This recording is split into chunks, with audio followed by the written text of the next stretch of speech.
Olá, pessoal! Estamos aqui para mais uma live sobre o livro A Coragem de Ser Imperfeito. Estamos iniciando agora o quarto capítulo. Hoje nós vamos falar um pouquinho sobre o tema é Arsenal contra a Vulnerabilidade. É um capítulo bem interessante e novamente eu vou dividi-lo em dois. Por quê? Porque é um capítulo longo, senão eu tenho que passar aqui muito corrido. E aí eu dividi um pouquinho eles, tá bom? Vou esperar um pouco vocês entrarem. Lembrando que esse estudo está acontecendo todas as quartas-feiras, às 11 horas.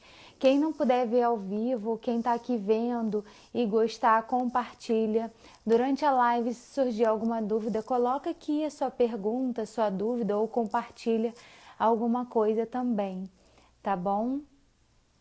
E vamos lá, vamos iniciar. Ele começa falando, esse capítulo aqui eu achei muito legal, que ele vai começar falando sobre nossas armaduras, né? E a gente fala tanto sobre isso e às vezes a gente não estuda muito sobre isso. Então ele coloca assim, que nossas armaduras, ele começa dizendo, eu vou começar lendo um trecho que eu achei interessante. Quer tenhamos 14 ou 44 anos, nossa armadura e nossas máscaras são individualizadas e exclusivas, assim como a vulnerabilidade, o desconforto e as dores que tentamos minimizar. Por isso, fiquei surpresa ao descobrir que todos nós temos um pequeno arsenal de mecanismos de proteção em comum. Nossa armadura pode ter sido feita sob medida, mas algumas partes dela são permutáveis, então a gente pode mudar, né, algumas vezes. Ao abrir algumas frestas da armadura, podemos nos expor à luz do dia, elementos mais ou menos universais de proteção contra a vulnerabilidade. Então, o que ela está dizendo aqui? Que ao estudar um pouco, né, sobre a vulnerabilidade, ela se deu conta que a gente usa armaduras, né, e máscaras de defesa. E ela encontrou que ela fala aqui, né, no início, que desde da infância até a nossa adolescência e na vida adulta, claro, se estabelece mais, mas desde a infância a gente já passa a usar. É claro que um pouco menos. A criança, como ela é mais espontânea, a gente consegue perceber mais quando ela está usando máscaras e armaduras. Na adolescência, um pouco menos, e na vida adulta, ela quase acaba se confundindo, né, com a personalidade daquela pessoa. Então, aí depois ela continua dizendo: armaduras são as metáforas perfeitas para as ferramentas que usamos no intuito de nos proteger do incômodo da vulnerabilidade. Então, as armaduras nos protegem do incômodo da vulnerabilidade. Com as máscaras nos sentimos mais seguros, mesmo quando nos sufocam. Com as armaduras nos sentimos mais fortes, mesmo quando ficamos cansados de carregar por tanto tempo nas costas. A ironia é que quando deparamos com alguém que está escondido ou protegido por máscaras e armaduras, nos sentimos frustrados e rejeitados. Eis um paradoxo. A vulnerabilidade é a última coisa que eu quero sentir em mim, mas é a primeira que eu procuro no outro. Então ela inicia esse capítulo dizendo que a gente usa máscaras e armaduras o tempo todo como forma de proteção, como forma de nos proteger da nossa vulnerabilidade. Mas quando a gente lida com as outras pessoas que estão usando essas máscaras e essas armaduras, a gente não gosta. Que é como se a gente não pudesse, como se a gente tivesse uma desconfiança de quem é aquela pessoa. E quando a pessoa usa a vulnerabilidade, a gente se sente mais relaxado, a gente acaba confiando mais naquela pessoa. Então a gente usa, mas a gente não quer que o outro use.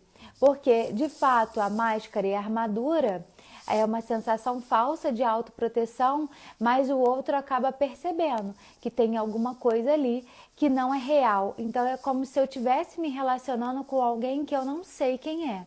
Quando a pessoa mostra a sua vulnerabilidade, você acaba conhecendo mais. Por mais que você veja as fraquezas, né, os medos, as inseguranças daquela pessoa, você está vendo aquela pessoa real e também você se conecta com ela. Porque quando eu vejo isso nas outras pessoas, eu acabo percebendo ela é igual a mim. Então eu tenho uma relação mais de conexão, de vínculo com aquela pessoa.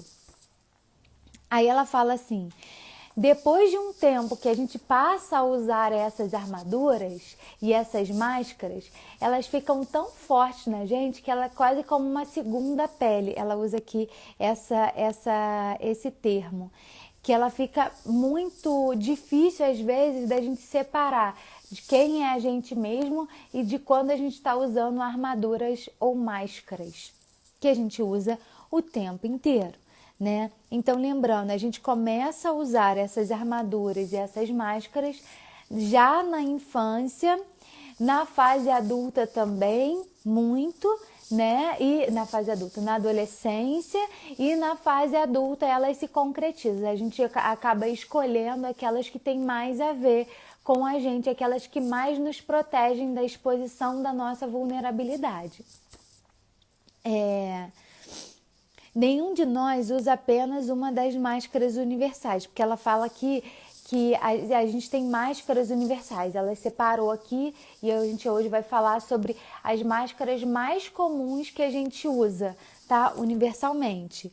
A gente, além dessas universais, a gente tem outras também que tem mais a ver com a nossa individualidade. Mas tem algumas que ela denominou como universais. E para a gente começar agora a observar quais são as nossas máscaras, o que a gente precisa se perguntar? De que forma nós nos protegemos da vida? Quando e como começamos a usar esses mecanismos de defesa? O que nós faríamos para abrir mão das nossas armaduras? Porque é importante a gente entender que a gente tem armadura, que a gente usa, mas muitas vezes a gente sabe e a gente não quer abrir mão. Porque abrindo mão a gente fica exposto à vulnerabilidade e a gente não quer sentir isso. Então, é entender como que a gente se protege, quando a gente começou a usar essas máscaras e como que eu estou disposta a abrir mão dessa máscara que eu uso às vezes uma vida inteira, às vezes desde a nossa infância. E aí, ela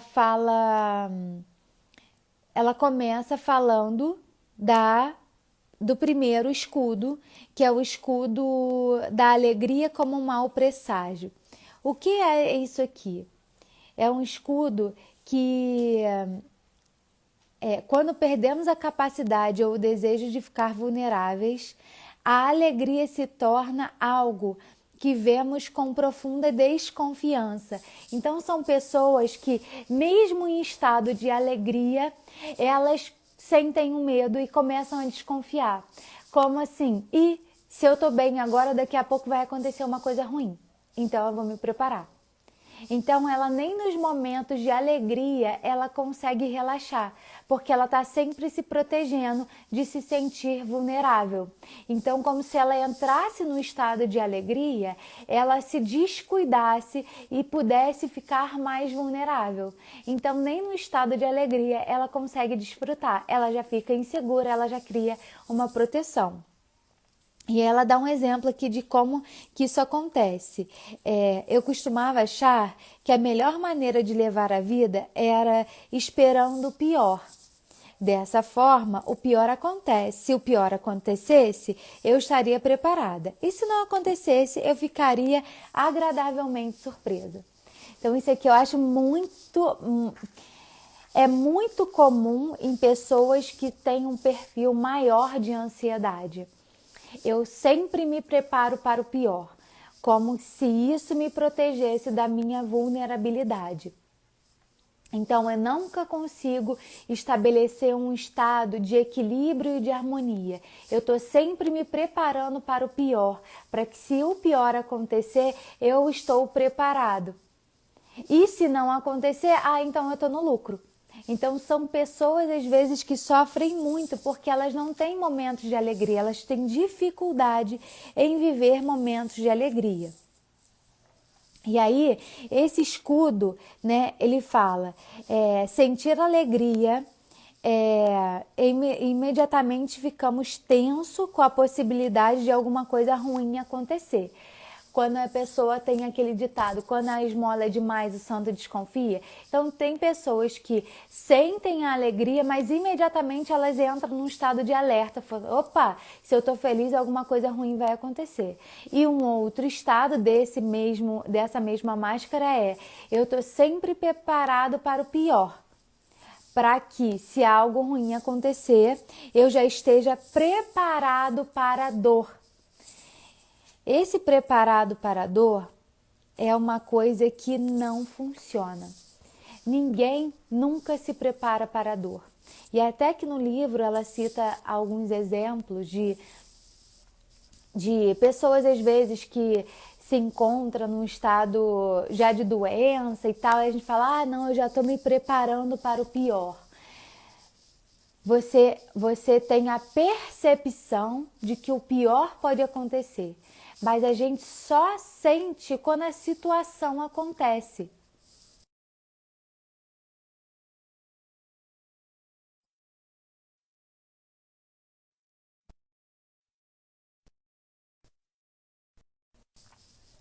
Tá voltando? Voltou, né? Eu recebi uma ligação aí, travou aqui. Então, quando a gente acha que a gente vai se preparar para o pior, o que acontece? Eu costumo dizer para os meus pacientes, você sofre duas vezes. Você sofre na preparação e você sofre quando aquela coisa acontece de fato. Porque a gente não tem como viver antes uma dor. Então, se alguém da minha família está doente, eu já fico pensando que ela pode morrer, eu estou sofrendo. E às vezes eu nem aproveito a vida daquela pessoa, porque eu estou nesse estado de sofrimento. E quando ela morre, aí aquilo se concretiza. E aí eu sofro mesmo por aquilo que se concretizou. Então, as pessoas que vivem, né, usando essa máscara para se proteger, elas têm uma tendência a sofrer muito, porque elas não conseguem contemplar um estado de felicidade, porque a todo tempo ela tem medo que alguma coisa vai acontecer e que vai deixá-la vulnerável, e ela está se protegendo desse estado de vulnerabilidade. Por exemplo, várias pessoas falam comigo no meu consultório assim, porque eu tenho um pai idoso, uma mãe idosa, e aí eu fico com medo do dia que eles vão morrer. Aí eu falo, olha, se você ficar pensando na morte dos seus pais, acredito que, claro, não vai te fazer bem mesmo. Mas isso adianta de quê? De alguma coisa? Não, porque você vai sofrer de qualquer forma. Então deixa para viver isso quando estiver acontecendo. Agora vai curtir o seu pai, vai curtir a vida do seu pai, da sua mãe ou de qualquer pessoa. Às vezes até uma pessoa que já está doente, que já tem um diagnóstico ou já tem até um tempo, né, estimado de vida. Vai curtir isso. Porque você não tem o que fazer diferente. A gente vai ter que lidar com essa dor. A gente não se previne da dor. Isso é impossível. A gente se fortalece para não se desesperar. Mas se prevenir da dor, não, até porque ela é importante. Os sentimentos são importantes, né? Então, quando alguém morre, é natural que eu fique triste, que eu reflita sobre a minha vida, que eu fique mal. É natural, isso vai passar. Porque depois você vai elaborar de novo as suas escolhas e a sua vida. Então, as pessoas que ficam nesse estado, usam essa máscara, acabam sofrendo mais. E aí, como que a autora dá como estratégia para a gente lidar melhor com essa máscara, para quem tem essa máscara? A estratégia é trabalhar a gratidão. Ele bota aqui, a gratidão, portanto, é o antídoto para a alegria como um mau presságio. Então, você precisa aprender a desenvolver a gratidão. E aí ela vai dar algumas estratégias aqui, mas eu pontuei algumas coisas que eu achei interessante. Ela diz aqui: felicidade como uma emoção que está condicionada a circunstâncias, mas elas descrevem a alegria como um caminho espiritual que passa pela prática da gratidão e conduz à conexão com o mundo. Então, o que ela está dizendo aqui? A felicidade, ela é condicionada a uma circunstância, ou seja, aconteceu alguma coisa específica que me leva a sentir felicidade. Então, sempre tem que estar associado a felicidade a alguma coisa que vai me fazer sentir feliz. Isso é normal. Agora, quando você... as pessoas que têm a gratidão, ela fala, não, a gratidão não é um estado de felicidade. As pessoas têm medo de que a felicidade dure pouco, que não seja suficiente ou que a transposição para a tristeza venha a ser muito mais difícil. Então, eu tenho uma dificuldade em trocar da tristeza para a felicidade. Aprendemos que se entregar à alegria é a melhor hipótese para se preparar para a decepção na pior tragédia da nossa vida. Então, o que ele diz aqui? O que ela diz? A gente precisa entender que a gente não vai se preparar para as piores tragédias da vida e que a gente precisa aprender a viver e a contemplar um momento de cada vez. E a isso está atrelada a gratidão. E aí, onde a gratidão aparece, Elaine? Nas coisas simples da nossa vida. Eu preciso desenvolver a gratidão para as coisas simples da nossa vida. E a gente vai conseguir perceber até que a gente tem mais momentos de felicidade do que de tristeza, só que a gente não percebe, porque a gente coloca também a felicidade como uma coisa corriqueira. Ah, isso tem que ser assim.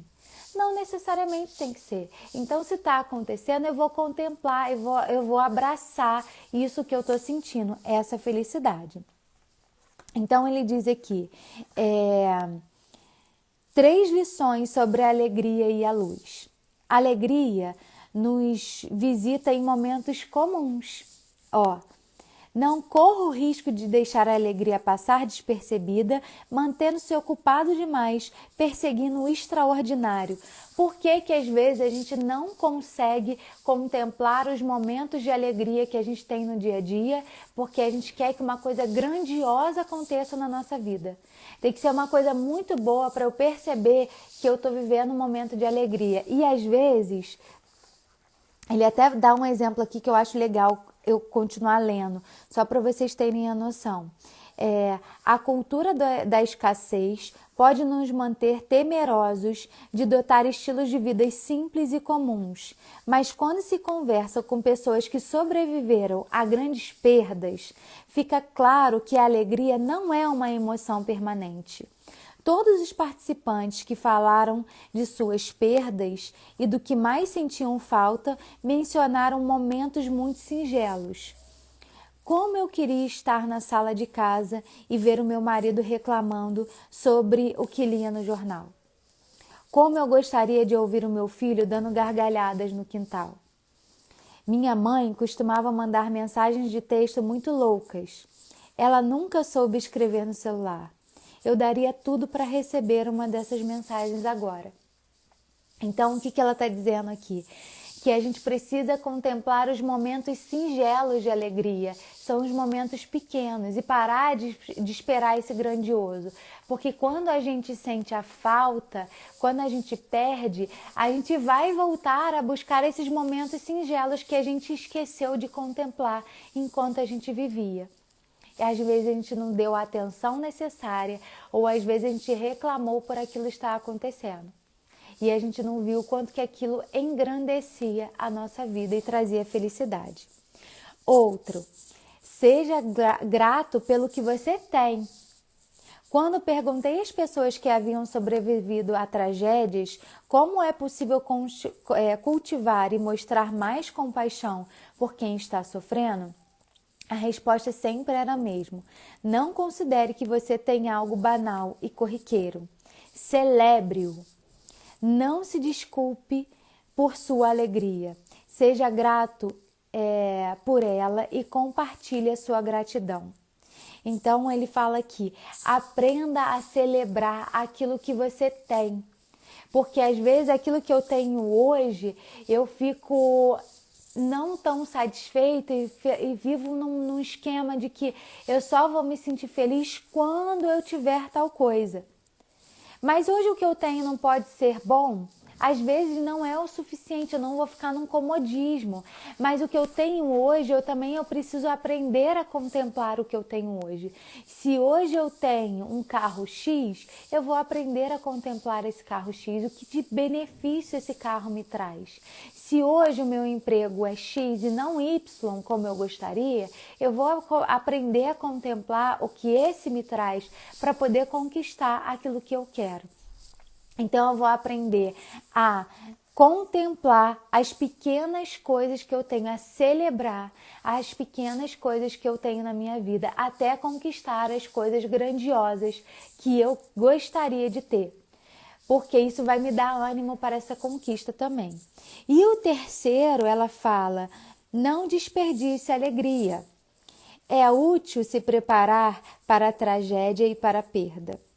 Quando transformamos as oportunidades de sentir alegria em uma preparação para o desastre, na verdade diminuímos nossa capacidade de reagir bem. Sim, se entregar à alegria pode ser desconfortável, pode dar medo e com certeza é colocar-se numa posição de vulnerabilidade. Então, se entrega à alegria. Ela pode parecer que você está se colocando num estado de vulnerabilidade, mas ela é muito boa. Ela te faz sentir num estado de plenitude. E a gente precisa aprender a se entregar a ela e não querer evitar com medo de se sentir vulnerável. Então, a gratidão é a fórmula, vamos dizer assim, para a gente lidar com a máscara de quem não consegue desfrutar de momentos de alegria, né? Aí aqui ela compartilha uma historinha, eu marquei que eu estava vendo o que eu tinha marcado. Uma historinha que ela viveu com a filha dela. Ela fala que ela estava num lugar com a filha dela, passeando, e a filha dela estava de olho fechado, assim. E ela falou, gente, o que está acontecendo com a minha filha? De olho fechado, mas com um semblante feliz, sabe? E ela não entendeu o que a filha dela estava fazendo. Aí a filha dela falou assim, mãe, eu tô tirando uma foto mental e registrando esse momento de felicidade. E ela fala que achou isso tão bonito que ela nunca se sentiu capaz de fazer isso. Então, naquele momento feliz que ela estava vivendo com a filha dela estava de olho fechado, memorizando o que ela estava sentindo naquele momento. Ela estava guardando aquele sentimento de alegria. Então, isso é muito profundo. A gente pode aprender a guardar os momentos dentro da gente também. Registrar com fotos é legal. Mas a gente, às vezes, não consegue perceber o que a gente está sentindo, né? Quando a gente só pensa em tirar uma foto. Então, registra o sentimento dentro de você. Feche o olho e se conecte com essa sensação que você está sentindo. Isso é muito bom, isso é muito importante. A segunda máscara, que é muito usada, que é usada universalmente, ela fala o escudo do perfeccionismo. Então, o que é o perfeccionismo, né? Ela fala, perfeccionismo é um sistema de crenças autodestrutivo e viciante que alimenta esse pensamento primitivo.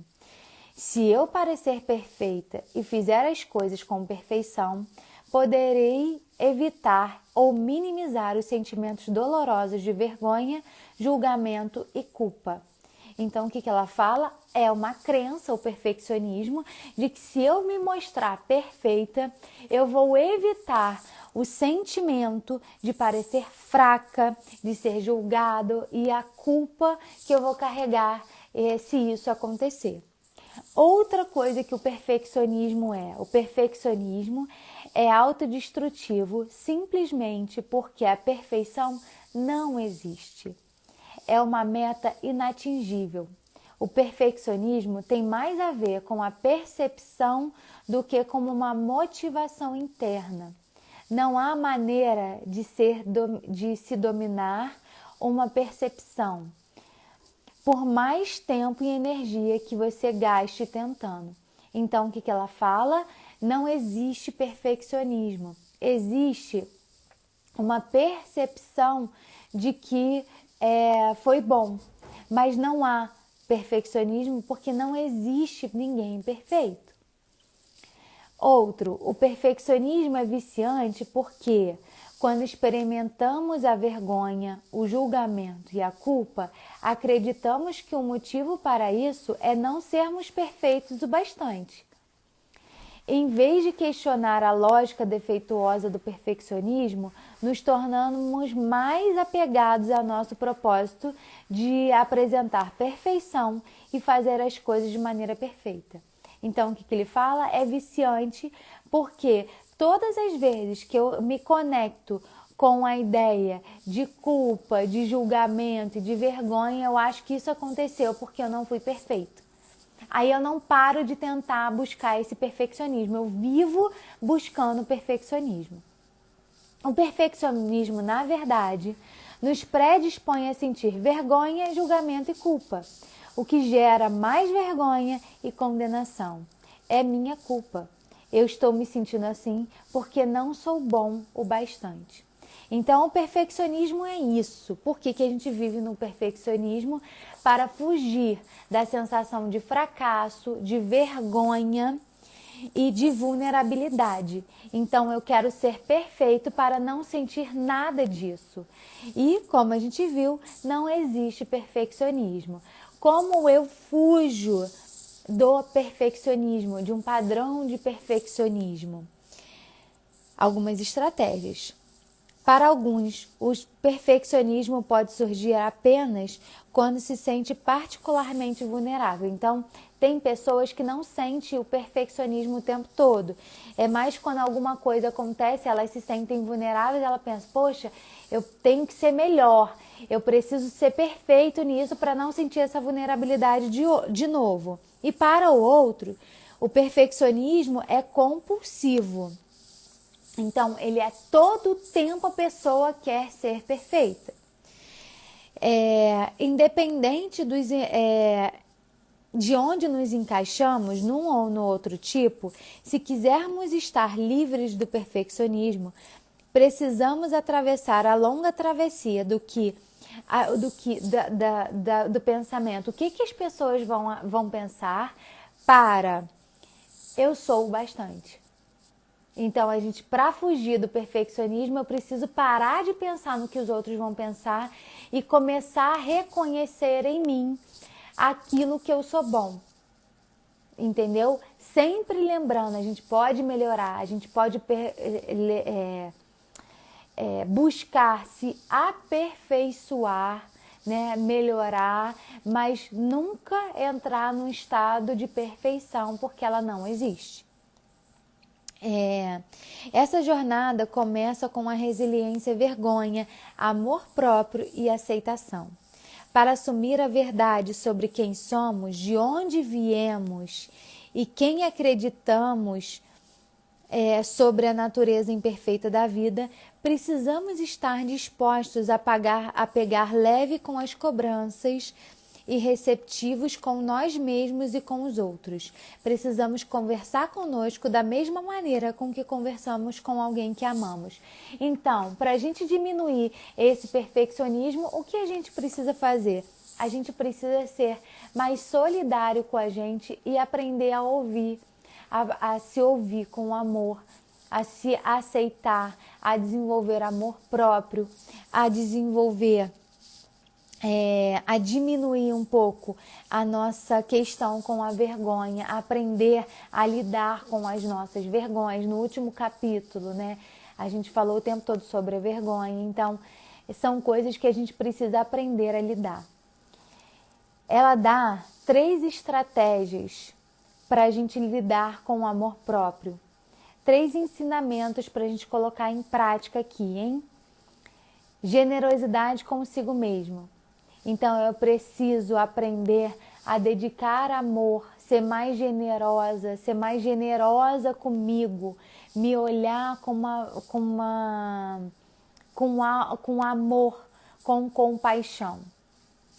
Depois é humildade. Humildade é reconhecer os nossos sentimentos, reconhecer os nossos sofrimentos, reconhecer as nossas dores, entender que nós somos assim e que nós podemos mudar e melhorar, mas que isso faz parte da gente, que não é inadequado eu sentir uma emoção, que não é inadequado eu chorar, que não é inadequado eu sentir medo. Eu preciso ter humildade para reconhecer as minhas emoções. E depois eu preciso ter uma consciência equilibrada. Eu preciso entender as minhas emoções e equilibrar com os meus pensamentos. Por que eu estou sentindo isso? Da onde que vem essa sensação? Por que eu estou sentindo isso e qual é o pensamento que alimenta esse sentimento, essa emoção? Então, 3 formas. Eu preciso ser generosa comigo, de me dar amor e de ter compaixão comigo, ter humildade para reconhecer os meus sentimentos, depois entender de onde vêm esses meus sentimentos, qual o pensamento que está alimentando esses sentimentos. Ela diz: além da prática do amor próprio, devemos lembrar também que a nossa dignidade, essa crença é fundamentalmente o que temos como valor e que somos o bastante. Então, que temos dignidade, que somos dignos. Esse sentimento de ser digno é muito importante para o desenvolvimento do amor próprio. Eu sou digno de ser amado, eu sou digno de ser respeitado, eu sou digno de tudo. Porque muitas pessoas se sentem indignas de receberem ou de serem alguma coisa. Aí ela diz aqui uma coisa que eu achei muito legal. Ou assumimos a nossa história ou ficamos fora delas, negando nossas vulnerabilidades e imperfeição, desprezando nossas partes que não se encaixam com quem ou como o que imaginamos que deveremos ser, condicionamos o nosso valor à aprovação do outro. Então, ou eu assumo a minha história, as minhas imperfeições, os meus medos, as minhas deficiências, ou quem vai assumir a minha vida vai ser o outro, porque eu vou jogar essa responsabilidade para o outro. Eu vou fazer aquilo que eu acho que o outro quer de mim. Eu vou viver em função do que o outro fala para eu ser. Isso é muito profundo. E na maioria das vezes, a gente já entregou a nossa vida ao outro e a gente nem percebe isso.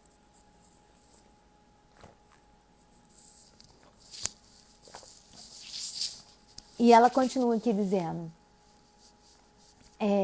uma outra estratégia. A gente precisa fazer aquilo que a gente consegue fazer dentro das possibilidades que nós temos de fazer. Então, quem vive na busca do perfeccionismo, ela espera o tudo perfeito para conseguir fazer. E o que acontece? Ela provavelmente não faz e fica frustrada. Então, o que ela faz? O que é usado? Aqui tem uma frase que é muito usada pelo esse pessoal aí da motivação, né? que é da área motivacional, que é o perfeito é o feito. Não sei se é o Joel J que fala essa frase, eu acho que é, se eu não me engano. O que ele quer dizer com isso? Faça. Dentro das condições que você tem para fazer, faça. Depois você vai melhorando e vai fazendo melhor. Mas não espere estar perfeito para começar a fazer, porque nunca estará perfeito.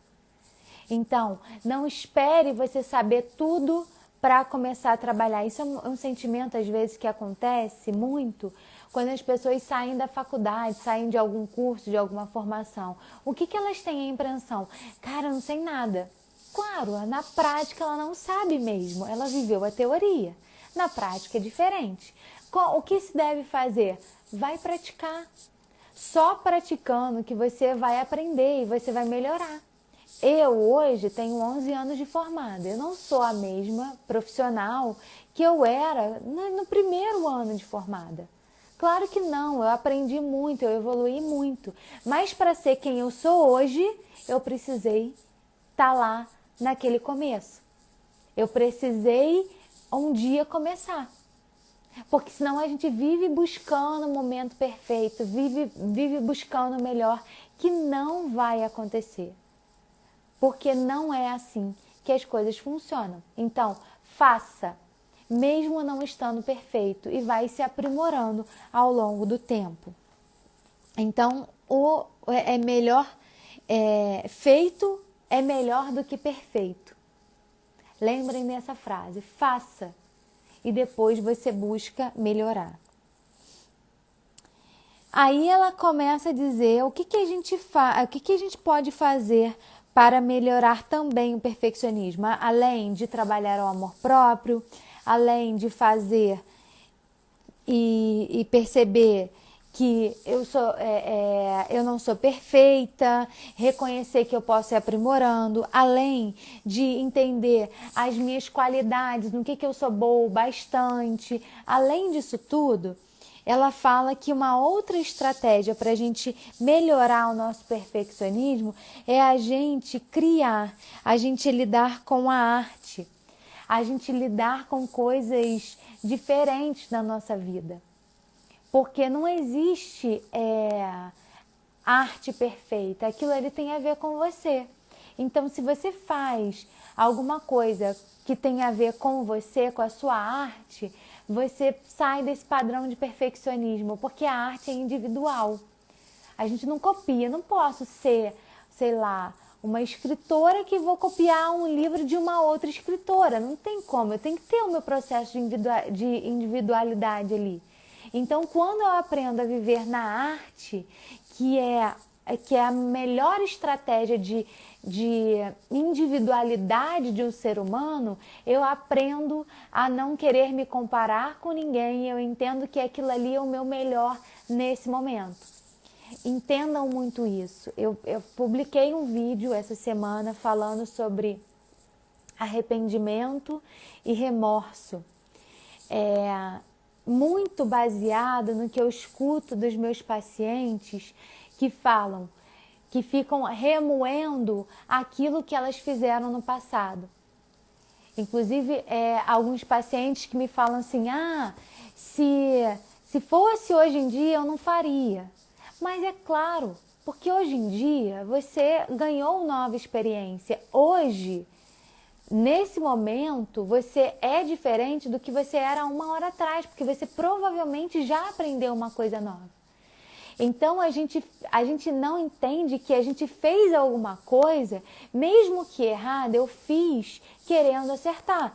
Porque na maioria das vezes a gente faz querendo acertar. Eu acredito que ninguém fique querendo errar de propósito, né? E se eu errei, eu tentei fazer o meu melhor. Eu só vou aprender com isso. Se eu errei, o que eu tenho de experiência? O que eu aprendi com isso e vou praticar daqui para frente? Isso que é o mais interessante. E não buscar o perfeccionismo. Porque o que a gente faz no remorso? O remorso, a gente entra num padrão de perfeccionismo muito grande. Porque eu não devia, porque eu tinha que ter visto, porque eu tinha que ter previsto, porque eu tinha que ter feito um monte de coisa que naquele momento eu não tinha capacidade, que eu não tinha conhecimento. A gente vai se construindo, lembra? A gente é um ser em construção. A gente está cada dia se construindo. Não dá para eu querer exigir que a Elaine de 10 anos atrás seja como a de hoje. Não dá para eu querer exigir que eu tenha um conhecimento que eu só vou ter daqui a 10 anos. Então não dá. O que eu faço com a minha vida? Eu uso hoje as ferramentas que eu tenho para ser a melhor, entendendo que eu não vou ser a perfeita. Então a gente pode buscar melhorar, mas fugir do padrão de perfeição, que ele não existe. Então, para essa máscara de perfeição, é isso que ele fala aqui no livro. Depois, ele vai falar do escudo do entorpecimento. Isso aqui eu acho que é muito difícil alguém que não use esse escudo. O que ele quer dizer aqui? Uma das estratégias mais universais de entorpecimento é viver loucamente atarefado. É o que a gente faz o tempo todo. Na sociedade, a nossa sociedade aceitou a ideia de que, se estivermos sempre muito ocupados, a verdade de nossas vidas não nos alcançará. Então, o que a gente faz? A gente se entope de atividades, a gente se entope de tarefas para não se olhar. É fuga. Então, eu coloco um monte de coisas para não saber quem eu sou, para não me olhar. Aí ela bota aqui: precisamos refletir sobre tudo o que fazemos diariamente para nos anestesiar de alguma coisa. Doses de bebida alcoólica que tomamos enquanto preparamos o jantar ou durante as refeições, nossas 60 horas de trabalho semanais ou mais, né? O consumo abusivo de açúcar, o longo tempo passado diante da TV, o excesso de remédio, as várias xícaras de café que tomamos para tirar o topor do vinho ou do analgésico, ou desse cansaço todo que a gente vive. Então, a gente precisa refletir sobre o que a gente está fazendo com a nossa vida. Por que toda semana eu preciso tomar um remédio porque eu estou com algum tipo de dor ou algum tipo de doença? Por que todo dia eu preciso de beber? Por que todo dia eu preciso fumar? Por que eu preciso usar algum tipo de droga? Por que eu preciso desses vícios para sobreviver? Talvez porque eu não estou olhando para minhas reais necessidades. Eu estou escondendo através desse monte de atividades que eu realizo diariamente para não olhar de fato qual é a minha necessidade. Como eu não atinjo a minha real necessidade, eu me encho de vícios para me dar algum tipo de prazer. Aí ela coloca assim: anestesiando a dor que vem de sentimentos de inadequação e inferioridade. Então, a gente anestesia a dor porque a gente se sente inadequado ou inferior. A necessidade mais poderosa do entorpecimento parece vir da combinação de 3 elementos nefastos: vergonha, ansiedade e isolamento. Então, quando a gente usa a máscara do entorpecimento, que é essa coisa de se encher de atividades, né, para não se olhar, provavelmente a gente tem sentimentos de vergonha, ansiedade e isolamento. Aí, ela vai fazer aqui um paralelo entre a vergonha e a ansiedade. Ela diz o seguinte: a vergonha entra em cena quando experimentamos a ansiedade, não apenas por nos sentirmos temerosos, impotentes e incapazes de administrar as exigências cada vez maiores da vida, mas porque, no final das contas, a ansiedade é composta pela crença de que, se fôssemos mais inteligentes, mais fortes ou melhores, seríamos capazes de dar conta de tudo. O entorpecimento aqui se torna um meio de abrandar tanto a instabilidade quanto a inadequação. Então, quando a vergonha se junta à ansiedade, a gente se sente inadequado. É como se a gente tivesse algum defeito e que a gente não se encaixa ali por um defeito nosso.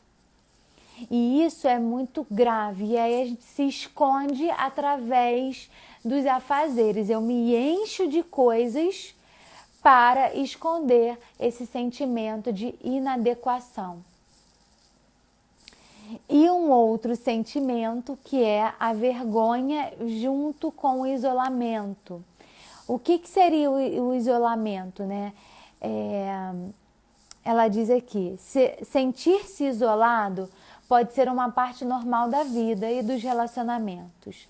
Mas quando somamos a vergonha de acreditar que estamos isolados porque não somos dignos de contato, o isolamento causa uma dor tão grande que a necessidade de anestesiá-la se torna incontrolável. Então, a vergonha, junto com o sentimento de isolamento, traz um sentimento de ser indigno a alguma coisa.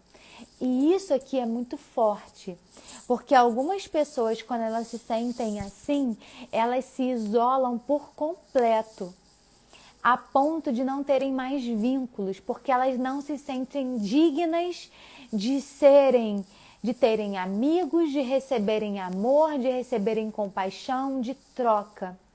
É como se ela tivesse aqui um defeito muito grande. A inadequação, ela tem a ver com o sentimento de que eu não sou adequado, mas ainda posso melhorar. Eu sou inadequada, eu não me encaixo bem a esse lugar, mas eu posso melhorar, e tem lugares às vezes que eu me encaixo. O indigno, ele não se acha digno de receber. Então isso aqui é muito profundo, que ele começa a se isolar a ponto de não ter mais vínculo com ninguém. E isso é muito autodestrutivo. Isso é péssimo para a pessoa.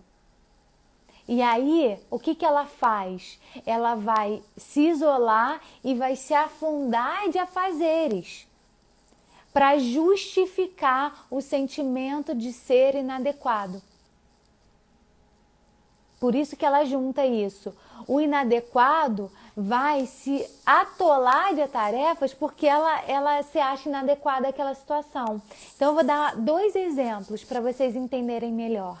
Uma pessoa que se sente inadequada, uma pessoa que, sei lá, está num ambiente de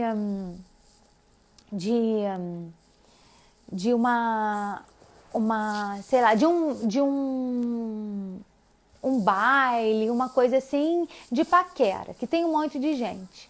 Aí você tá ali, você e seus amigos, e beleza, aí tem uma amiga que vai dançar com um cara, outro amigo tá conversando com outra pessoa, e você começa a sentir uma angústia de que, meu Deus, eu não sei o que fazer aqui, eu sou inadequada, eu não pertenço a esse lugar. Aí o que você faz? Você começa a beber enlouquecidamente, para se ocupar, para não mostrar esse sentimento de inadequação. Ou você começa a pegar o seu celular, porque hoje em dia o celular é muito dessa coisa de entorpecimento. Toda hora a gente pega o celular para fugir de alguma coisa, ou eu pego meu celular e começo a mexer no celular. Eu não falo com ninguém, eu não me relaciono, eu aumento o meu sentimento de inadequação e fico ali no celular. Então, eu estou me entorpecendo por algumas coisas que não estão deixando eu ver do que eu estou fugindo. Então, eu estou fugindo desse sentimento de inadequação. Ou quando eu sou indigno, quando isso acontece? Quando eu começo a não ter mais relacionamentos. Eu fujo de todos os relacionamentos, porque eu não me acho digno de receber alguma coisa de alguém. Então eu vivo isolado e provavelmente eu me vinculo muito fortemente ao trabalho. Eu sou uma pessoa que trabalho 24 horas por dia, para não me dar tempo de pensar que eu não sou digno de alguma coisa. E aí no trabalho eu sou digno porque não tenho o recebimento do outro. Aí eu consigo trabalhar, mas eu me isolo totalmente das relações. Então esses dois sentimentos são muito fortes nessa sensação do entorpecer. E aí ele vai dar umas estratégias, né, de como a gente lidar com isso. Então, a gente precisa reconhecer e acreditar que nós somos bons o bastante e reconhecer os nossos limites. Aprender a dizer chega, eu não quero isso, eu não vou fazer isso. E não é dizer chega para o outro só, né? É dizer chega para a gente, porque é a gente que permite o tempo todo. Lembra que todo mundo tem o total direito de pedir o que quiser pra gente. Eu só não tenho a obrigação de aceitar. Mas pedir, o outro tem direito, a gente ainda brinca, né? Não tem aquela frase que diz, pedir, Deus deixou? Pedir pode, eu vou dizer não e vou dar esse limite. E aí ela fala que a gente precisa aprender a dizer chega, precisa aprender a dizer não. E ela diz aqui que para a mulher às vezes é muito difícil esse dizer não, porque a gente é tratado desde muito pequenininha que a mulher, né, principalmente, ela precisa ser boazinha.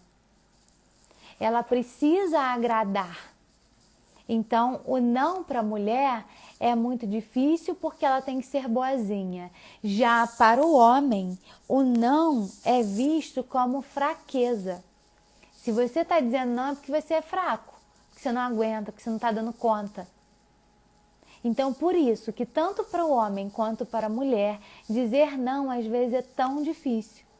Só que aí, a partir de agora, a gente precisa aprender a se olhar. Eu preciso aprender a me olhar para dentro, né? A ver as minhas necessidades. Então, eu tenho que começar a ter consciência do que está me incomodando e aprender a dizer esse não. Sem ter medo de ser rejeitada, só sabendo colocar esse não, né?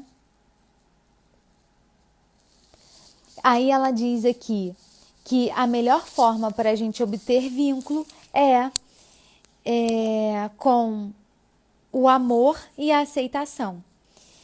E ambas as duas coisas a gente precisa sentir pela gente. Então, tanto o amor quanto a aceitação, a gente precisa aprender a sentir primeiro pela gente. O amor próprio e a autoaceitação. Preciso aprender a me amar do jeito que eu sou, vendo que eu posso melhorar, é claro, e a me aceitar do jeito que eu sou e as minhas deficiências e as minhas qualidades e lidar com isso para que eu consiga me relacionar com as outras pessoas.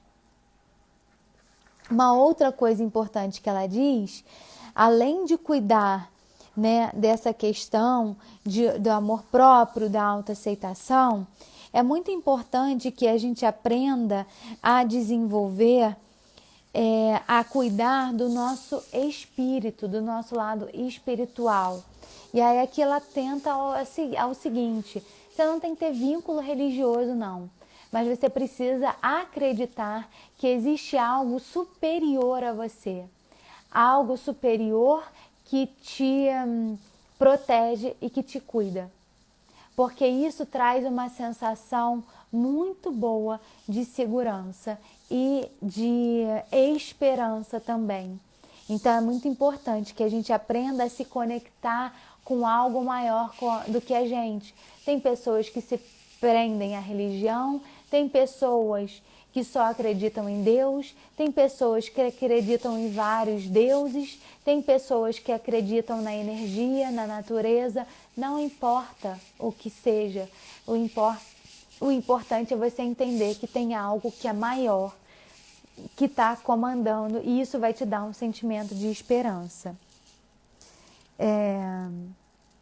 Aí ela diz aqui: não são suas ações, mas os motivos por trás delas que fazem toda a diferença. Então, isso nos convida a refletir sobre o que está por trás das nossas escolhas. Então, a gente julga muito aquilo que a gente faz.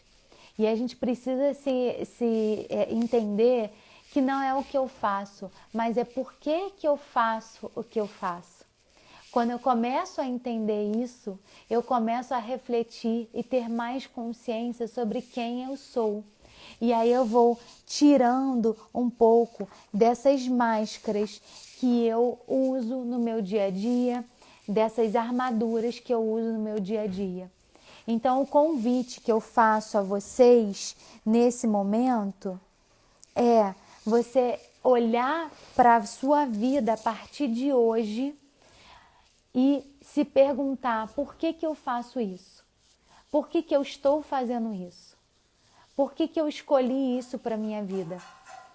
Qual é a importância disso? É se questionar, sair desse padrão automático que você vive há 10, 20, 30, 40, 50, 60 anos. Por que eu faço isso? Entender que tem coisas que você faz que você vai falar: ok, isso aqui é legal, tem a ver mesmo comigo e eu vou continuar. E outras coisas você fala: cara, isso não tem a ver comigo. Eu não posso mais seguir dessa forma. Então, só assim que a gente consegue parar de se esconder atrás dessas armaduras e dessas máscaras. Eu vou ler aqui os comentários. Alguma dúvida, pessoal? Alguma coisa que vocês querem colocar aqui? Ai, que bom que vocês se identificaram.